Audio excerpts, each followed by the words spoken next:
The religious mind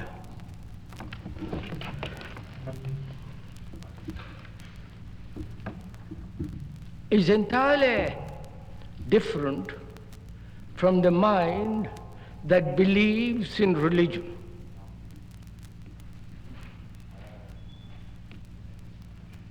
The religious mind is not only psychologically free from the structure of society, but it is also free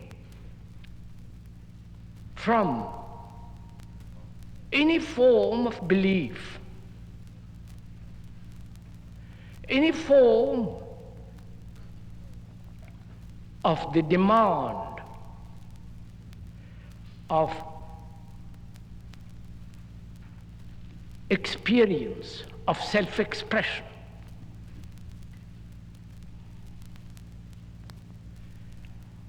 And man, it seems to me, throughout the ages, has sought through belief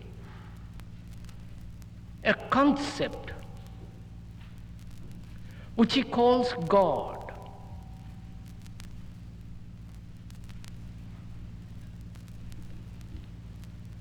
That concept has been necessary for him because life as it is lived every day is monotonous, dreary, with occasional pleasure and joy, but also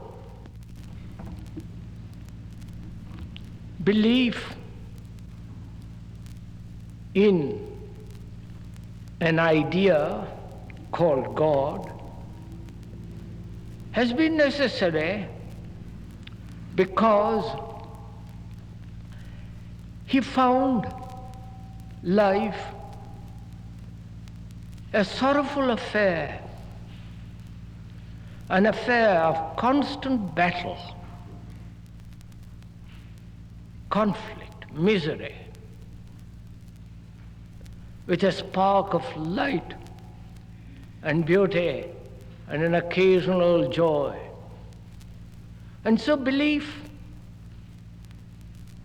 in a concept, in a formula, in an idea had been necessary because life had very little significance. The everyday routine, going to the office, a family, sex, the loneliness, the boredom, the conflict of self-expression.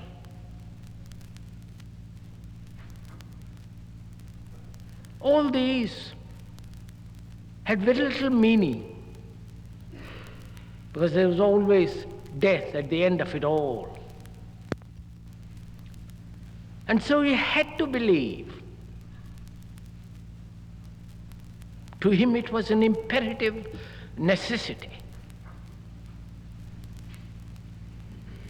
And according to the climate, according to the intellectual capacity of the inventor of these ideas, formulas, the shape of the God, the Savior, the Master, took shape. And he was always trying to reach that, to reach a state of bliss, of truth, of a reality, of a state of mind that could never be disturbed. So he had posited an end, a goal, and worked towards it.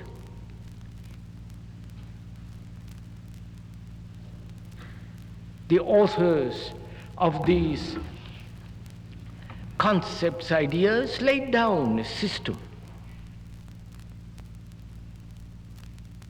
a path that must be trodden in order to achieve that ultimate reality.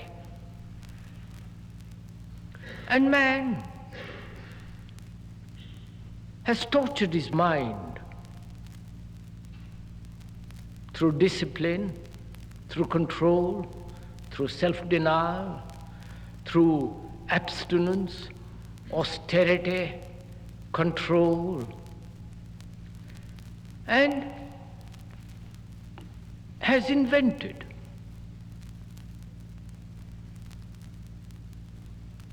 different ways of approach to that reality. In Asia, there are many ways leading to that reality. At least they say so, depending on the temperament, tendency. And you had to follow those paths to that reality that is not to be measured by mind, by thought. And in the Occident, in the West, there was only one Savior. And through him alone, you could find that ultimate something. And again, both the systems of the East and of the West implied constant battle, constant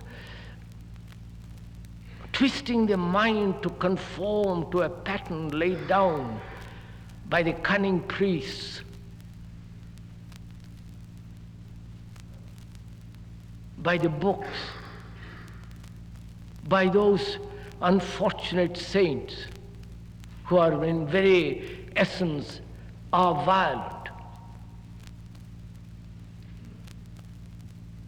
Because their violence is to deny not only the flesh, but also to deny every form of desire, every form of beauty, and control, conforming to a certain pattern laid down. And they occasionally did some kind of miracle. And miracles are one of the easiest things to do, whether in the West or in the East. And they were anointed as saints because they were breaking the record.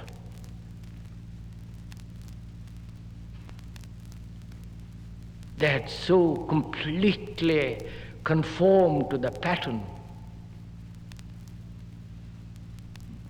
which expressed or showed in their daily life of denial, of torture.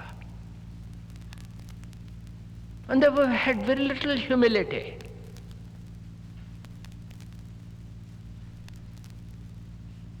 Because humility is a thing that is not to be shown outwardly.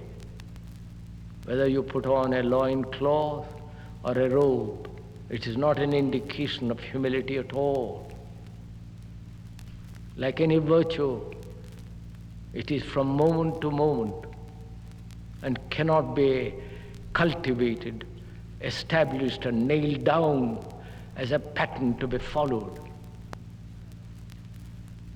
And man, throughout the ages has done this.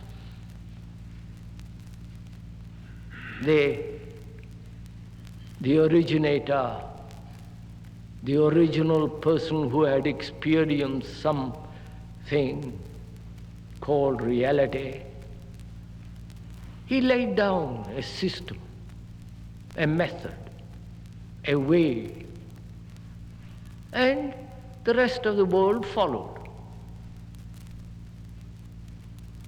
His disciples, through cunning propaganda,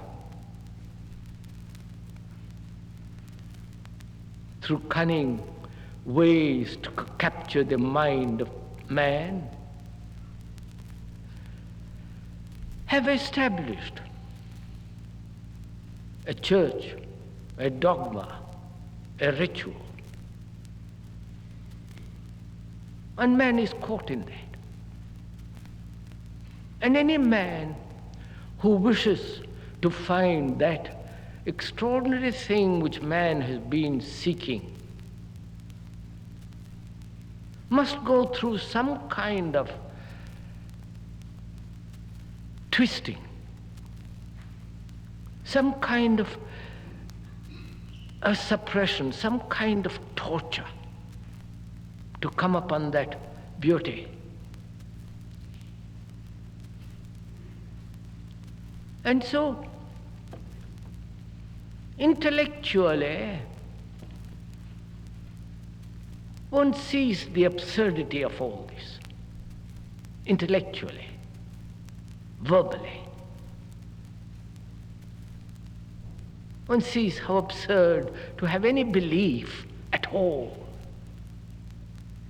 One sees the idiocy of any ideology.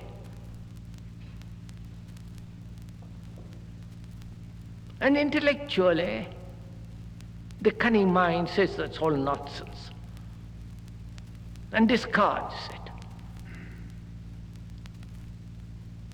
But inwardly, there is always this seeking, deep down,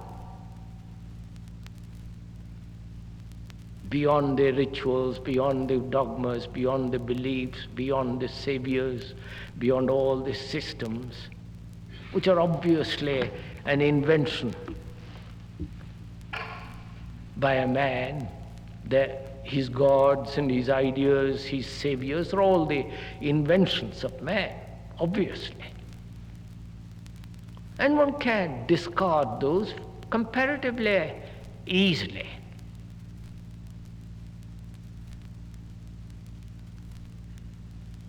And modern man, I don't know why one uses the word modern, but this man has existed for generations upon generations. But the present day climate denies not only the authority of the priest, church, dogma, belief, but also it denies totally the concept of an idea. To him, God is dead. Not only dead, but also died very young.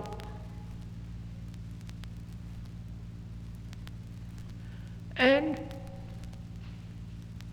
as there is no God, as there is no belief, as there is no concept of anything other than the absolute physical enjoyment and physical satisfaction and a good society, he lives for the present in a timeless, mindless state, denying whole of that. But when you begin to deny not only the outward demands of any organized religion with their priests and rituals, which one must completely deny them, because they have no value at all. Because organized religions have bred wars, have separated man. Whether it is the Jewish religion, the Hindu religion, or the Christian religion, or Islam, they have destroyed man. They have separated man. They have been one of the major causes of war, of violence. And seeing all this, one denies it. One puts it aside as a childish, immature thing. And one can do it intellectually, quite easily. The more one lives in this world, observes the exploiting process of the churches and the temples and the mosques and all the priests, one can see the exploiting process going on. One can deny all that. But it's much more difficult, psychologically, to be free of belief, to be free of seeking.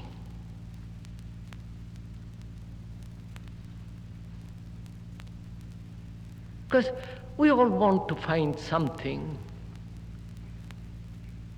really that is untouched by man.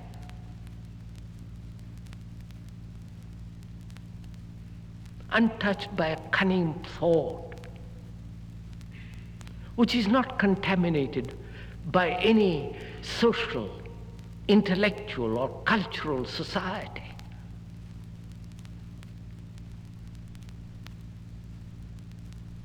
Which is not something that can be destroyed by reason.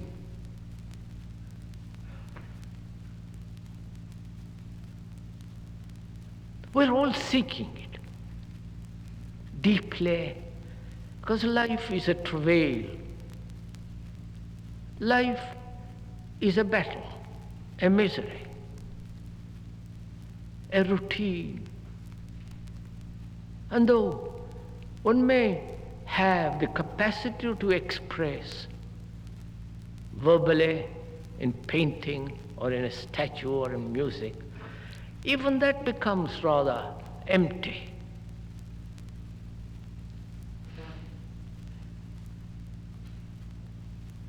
Because life, as it is now, is very empty. We try to fill it with music, with literature, with amusement, with entertainment, with ideas, with knowledge. But when one goes little more deeply and widely, one discovers how empty one is, how shallow the whole of existence is. Though one may have titles, possessions, capacities, life is shallow, empty. And realizing that, we want to fill it. We are seeking ways and means to not only to fill this emptiness, but also to find something that is not to be measured by the mind. So one takes drugs, the LSD, other forms of latest psychedelic drugs that give you expansion of consciousness, and in that state acquire or experience certain states. Because these chemicals do give a certain sensitivity to the brain. But they are chemical results. They are the result of an extraneous outside agency. One takes drugs outwardly, inwardly, and one has these experiences. As one takes a drug of a belief, and one has those experiences according to those beliefs, they're both similar. The belief of the drug and the belief and the actual drug itself, they're both similar. Both produce a result, an experience. And so man again gets lost in belief, in the drug of a belief, or in the chemical drug. He's caught in both. And when one sees that also and discards it, that is to be completely free of any belief, which doesn't mean that one becomes agnostic, that one becomes cynical, bitter. On the contrary, you see the nature of belief, why belief becomes so extraordinarily important. Because we are afraid. Basically, that is the reason. Fear of not only of life, the daily grind, the fear of not achieving physically, not becoming, not having power, position, prestige, fame. That also causes a great deal of fear. And one puts up with that fear. But also deeply there is this inward fear of complete emptiness of life.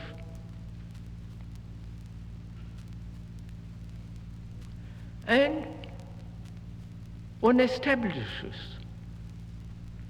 a belief, though one may discard the outward authority of belief invented by the priests throughout the world, one creates for oneself one's own belief that he will find, that he will come upon this extraordinary thing that man has been searching.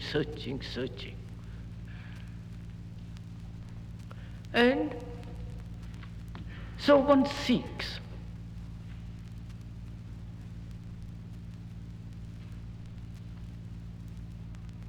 The nature and the structure of search is fairly clear.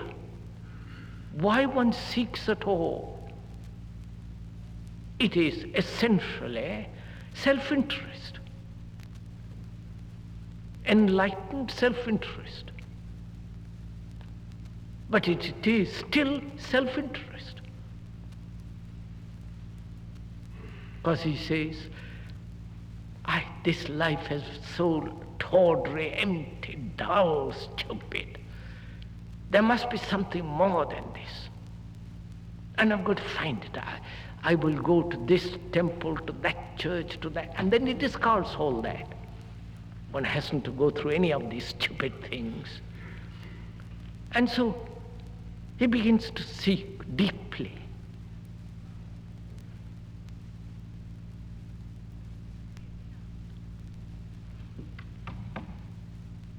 And seeking in any form psychologically becomes an hindrance.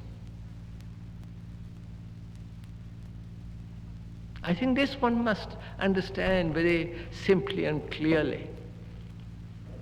One may objectively discard the authority of any outward agency that might lead to this ultimate truth. One does. But to discard, because one understands the nature of searching, To discard all seeking is necessary, because what is one seeking? If you begin to examine what it is that we are after, what is it that we are groping after, what is it that we want?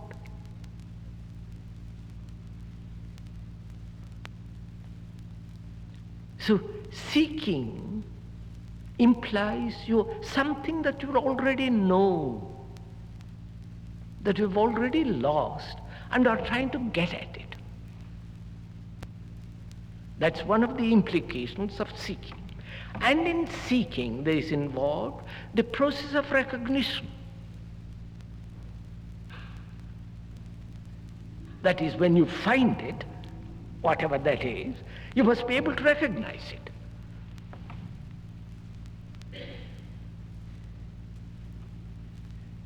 Otherwise, seeking has no meaning. Do please follow this little bit.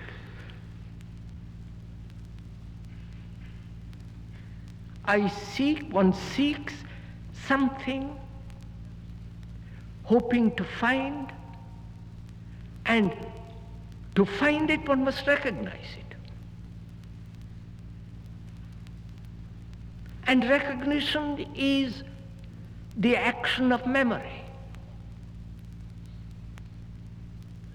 And therefore you've already known it.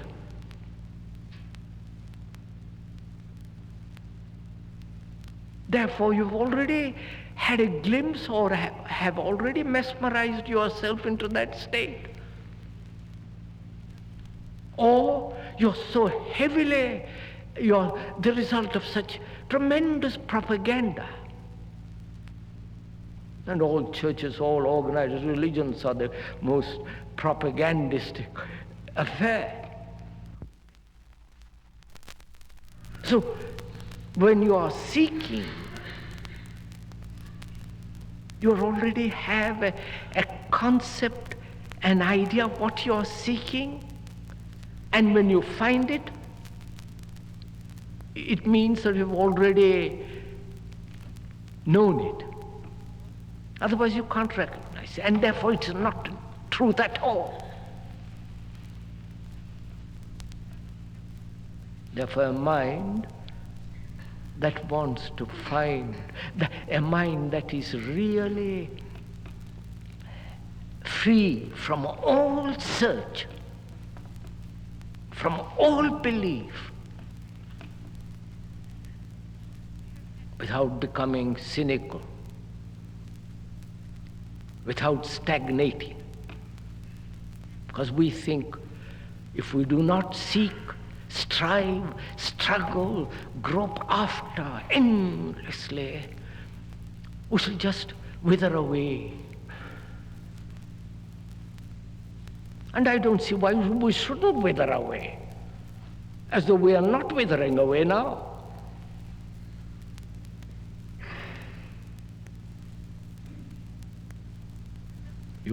One does wither away as one dies, as one gets older. Physical organism comes to an end, which is a process of withering.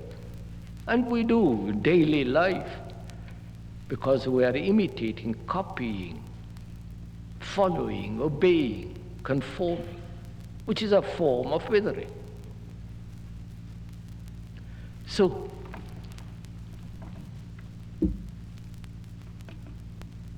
the question is whether a mind that is no longer caught in any outward belief,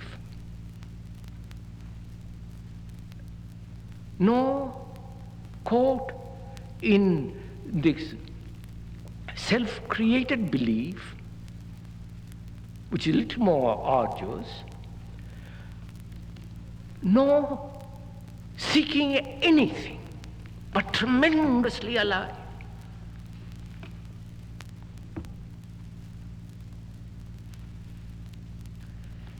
Because Truth is something which is only from moment to moment, like virtue, like beauty. It is something that has no continuity. What has continuity is the product of time. And time is thought. And time breeds sorrow. Time is sorrow. And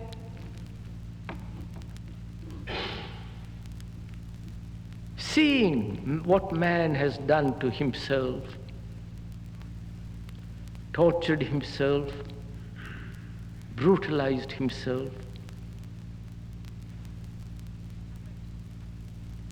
in order to find this truth,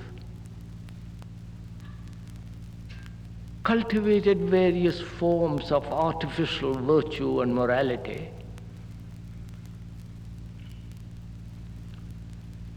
seeing what the result of such a mind is. The result is obviously a very dull, stupid, cunning mind. Seeing all that, one asks oneself, without becoming bitter, cynical, either becoming nationalistic or getting lost in some form of entertainment, whether it's literature or this or that. Seeing all this pattern of life, one asks oneself, must one go through all this?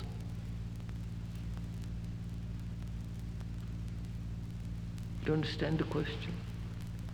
Must a human being go through all this process, step by step, discard belief, discard, if you are alert at all, to this whole question of search, discard the torturing of mind, discarding indulgences, seeing the nature of all that, what man has done to himself in order to find that what he calls reality. One asks, please ask yourself, not me. One asks, is there a way, or is there a state of explosion that discards, that wipes away all this at one breath?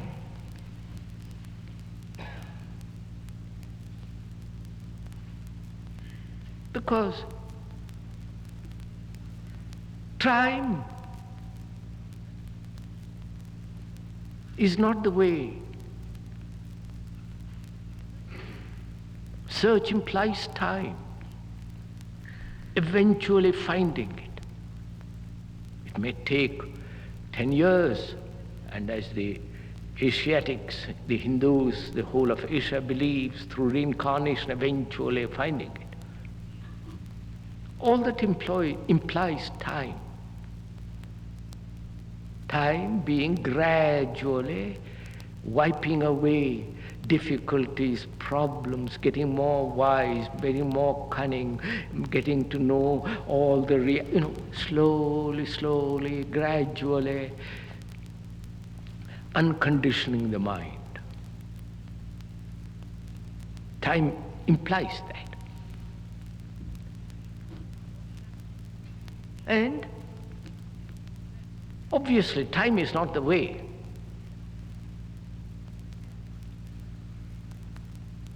No belief, no the artificial disciplines imposed by a system, by a teacher, by a guru, by a philosopher, by a priest, all that is too immature, too childish.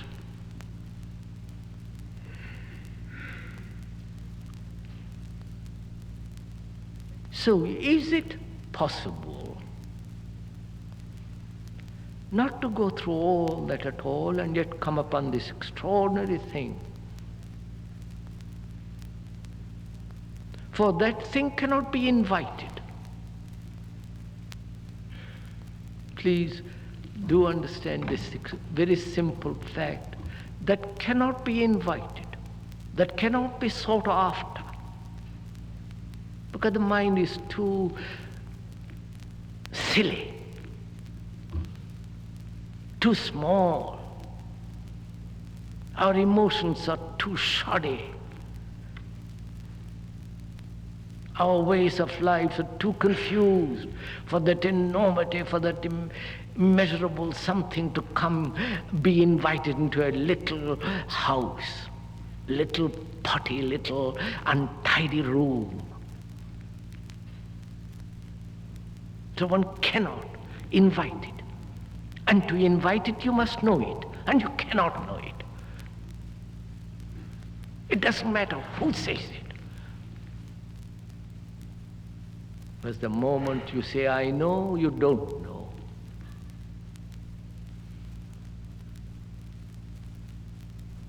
Moment you say, I have found it, you have not found it. Or when you say you have experienced it, you have never experienced it. Those are all cunning ways of exploiting other man, your friend or your enemy. So, seeing all this, not verbally, but in daily life, in daily activities, when you pick up the pen, when you talk, when you go out for a drive, or when you're walking alone in the wood, seeing all this.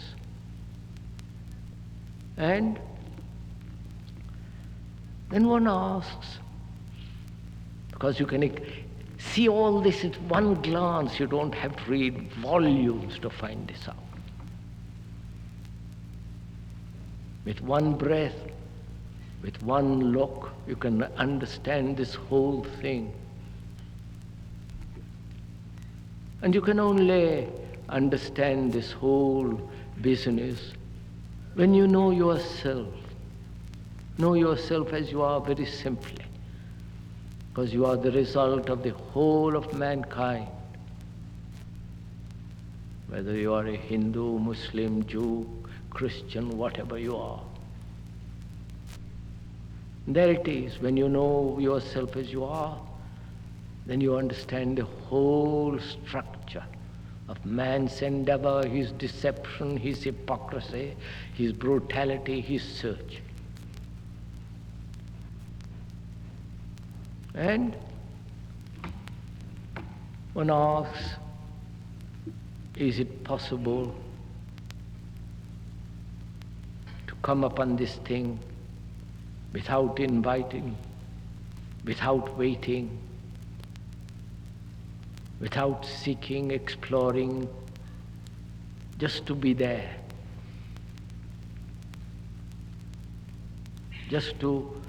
for it to happen, like a cool breeze that comes when you leave the window open,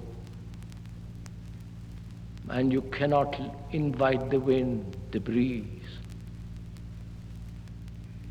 but one must leave the door open, the window open. Which doesn't mean that was in a state of waiting, which is another form of deception. It doesn't mean that one must be open oneself to receive it. That's another cunning way of thought. But if one has asked oneself,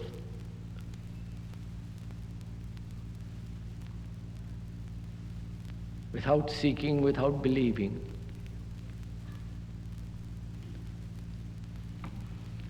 then in that very asking is the finding.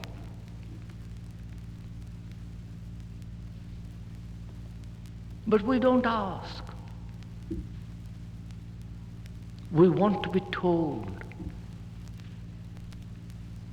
We want to have our things corroborated, affirmed by another, which means essentially we are never free, basically, fundamentally, deep down, free from every form of outward or inward authority. That's one of the most curious things in the structure of our psyche. Because we all want to be told.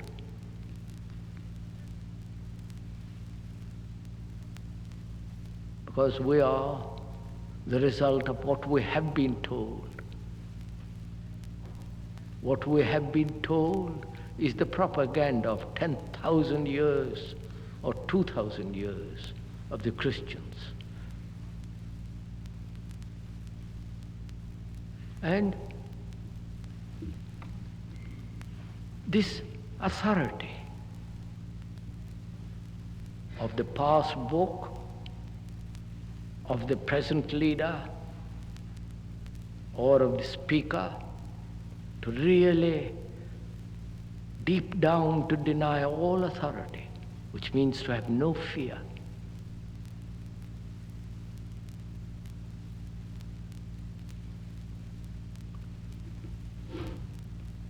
To have no fear is to just to look at fear. Because we have never, as with pleasure, we have never directly come into contact with fear. Actually come into contact with it. As you come into contact by touching a door, a hand, a face, a tree.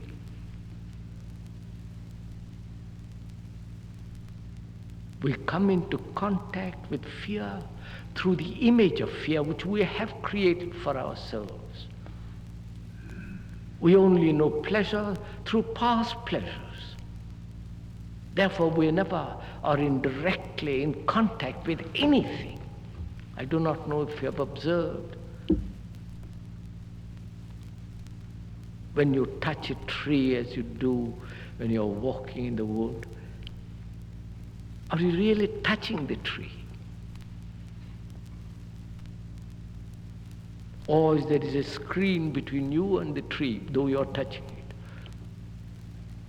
In the same way, to come directly into contact with fear, which means having no image, which actually means having no memory of yesterday's fears.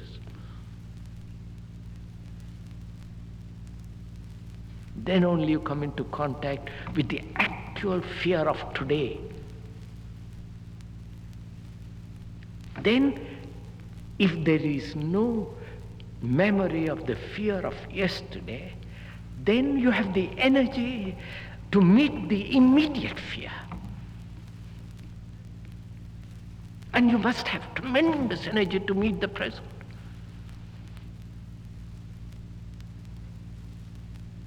And we dissipate this vital energy which all of us have through these images, through these formulas, through these authorities.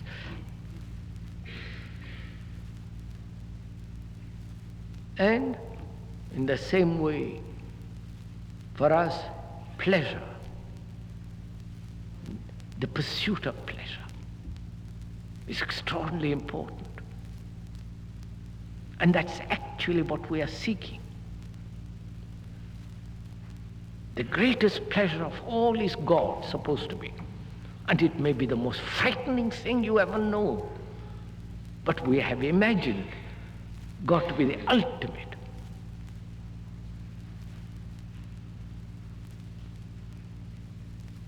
And again, when you have a pleasure, you're already recognizing it by the pleasure of yesterday. So one is really never in contact with actual experience, with actual state. It's always the memory of yesterday that covers the present. So, seeing all this, is it possible to not do a thing?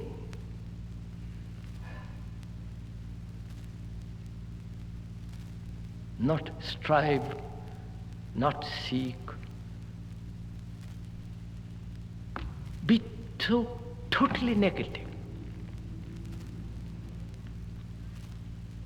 Not the negation of the woman or the positiveness of man. All that stuff is too silly. Be totally empty without any action.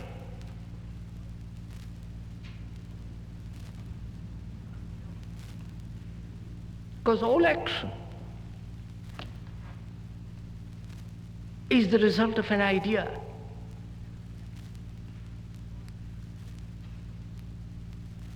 I do not know if you observe yourself acting, doing. If you have, you will see that action takes place because of a previous idea, previous memory, previous concept. And there is this division between the idea and the action, the interval. However small, however minute, however millisecond space, in that space is conflict.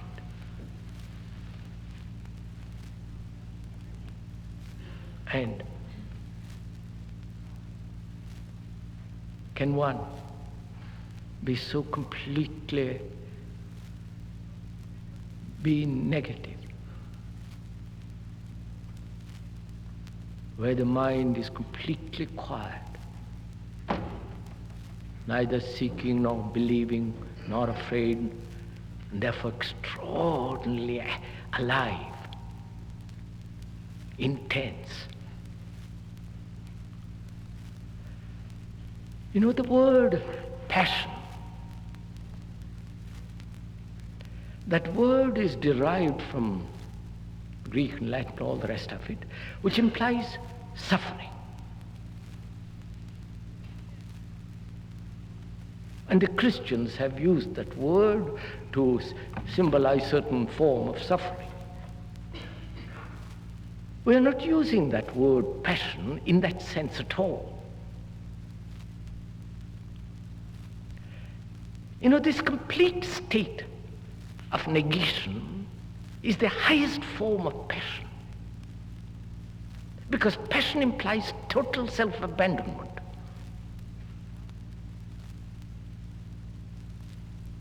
And to totally abandon oneself, there must be tremendous austerity. And austerity is not harshness of the priest, of all those terrible, agonized people of saints who have tortured themselves, who have become austere because they have brutalized their mind. Because austerity is really extraordinary simplicity.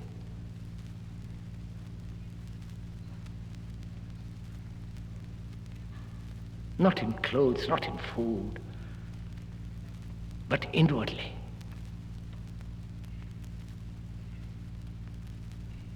And this passion is the highest form of total negation. And then perhaps, if you are lucky,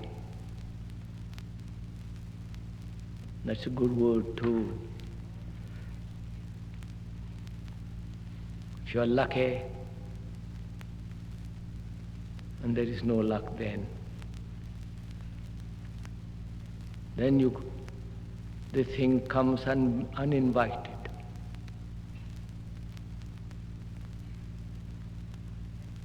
And then the mind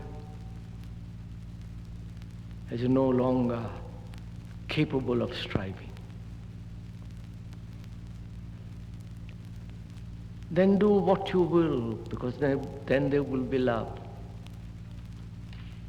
And without that, without this religious mind, a true society cannot be created. And we must create a new society where this terrible activity of self-interest has very little place. Such a religious mind is the only mind that can be at peace, only outwardly as well as inwardly.